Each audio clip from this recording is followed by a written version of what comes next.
name is Jason Rohrer, and we're sitting here at Penny Arcade Exchange in Seattle, Washington.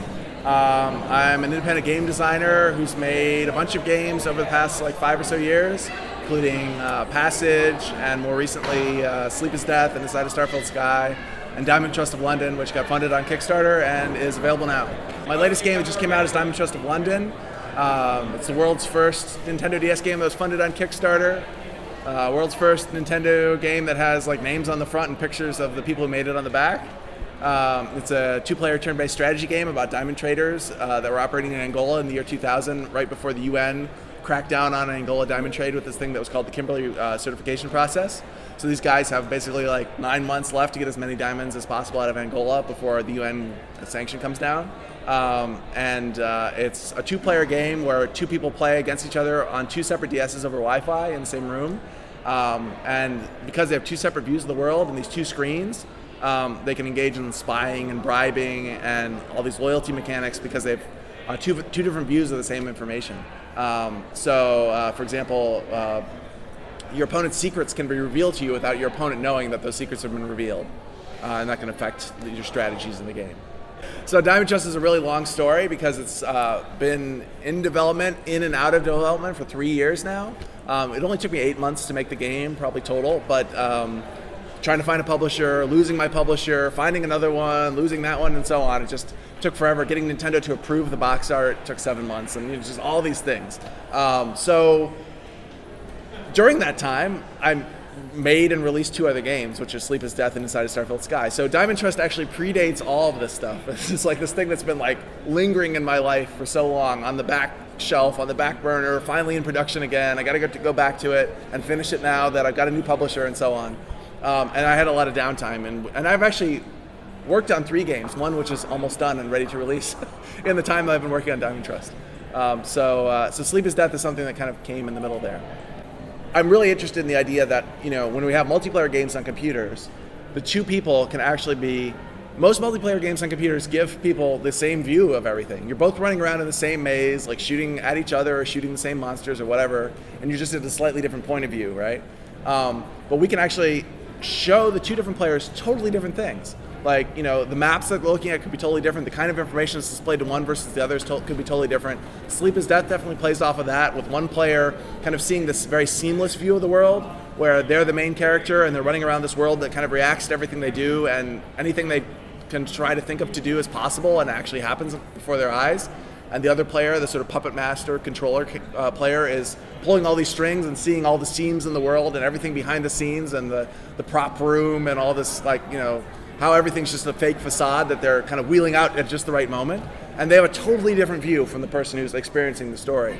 And my game Between also played with that as well. These two people are playing against each other, they don't see each other, they have different views of the world, and they have a different perception of the world. And Diamond Trust definitely uses that as well. In fact, in the game, most people won't notice this, but you play as London, the green guys coming down from London, and the opponent is playing as Antwerp, coming down from the red state in their red units. But actually, so you go the whole game thinking that your friend is playing the red guys and you're playing the green guys. But if you stop and ask them, they'll say, no, you're playing the red guys and I'm playing the green guys. Because you actually are both playing the green guys, and the game just recasts the other guy as the red guy, right? And makes them look like they're flying out of Antwerp, even though both people to themselves think they're flying out of London, right? And sort of, it's like a mirror image of the thing flipped around for both people. And because of the fact they're on two separate screens, they never even notice it, right? This is approved. It has the little gold, Pantone gold seal on the back of the box. It had to go through lot check, and that doesn't just mean the game is bug free and so on. All these little things about the game itself had to be approved, and a few little things had to be changed according to Nintendo's wishes. And then the box art and every little piece of text in the manual gets approved by Nintendo, and that process took a long time too, getting all that stuff approved the way that I wanted it. The game's title had to be changed in order to finally jump through some hoop to get the box art to look the way that I wanted it to look. And so yes, it is actually approved by Nintendo. It has Nintendo's white logo down the side of the box and the seal on the back and everything. As weird as the box looks, without screenshots on the back and two people's pictures on the back, and without a big bold cartoon logo on the front like every video game has, it is an official Nintendo game.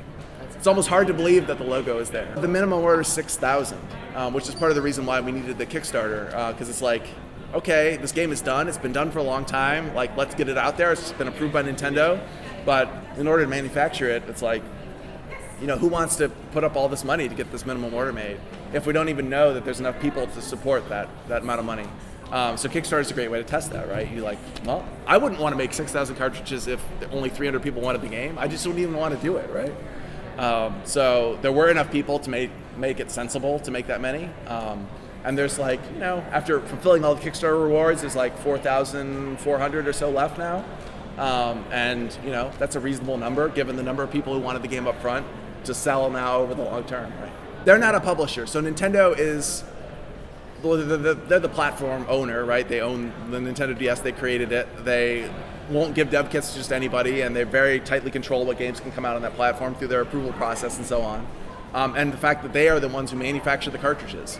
So they in Japan, in a factory in Japan, manufactured all 6,000 of these Diamond Trust cartridges and freighted them. We paid for the freight to have them freighted to Los Angeles to be put into the boxes and so on. And Nintendo manufactures every single Nintendo DS cartridge that's ever been made. They've all been made by Nintendo in a factory in Japan.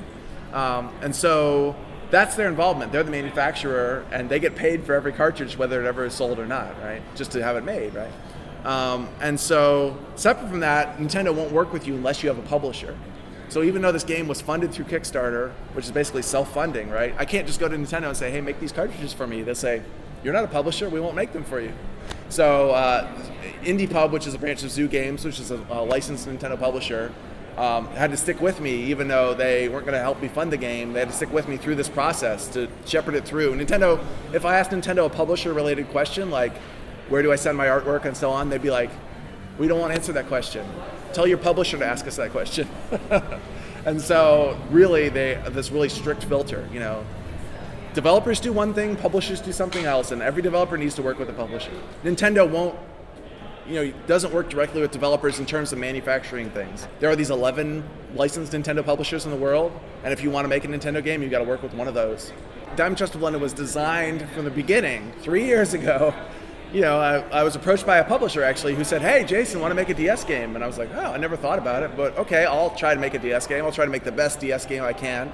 And so I designed the game from the ground up. Every little thing about it is designed around the way the DS works. Designed around 2 screens, one that's a touch screen, 256 by 192 pixels on each screen, Wi-Fi capable for easy networking with a friend.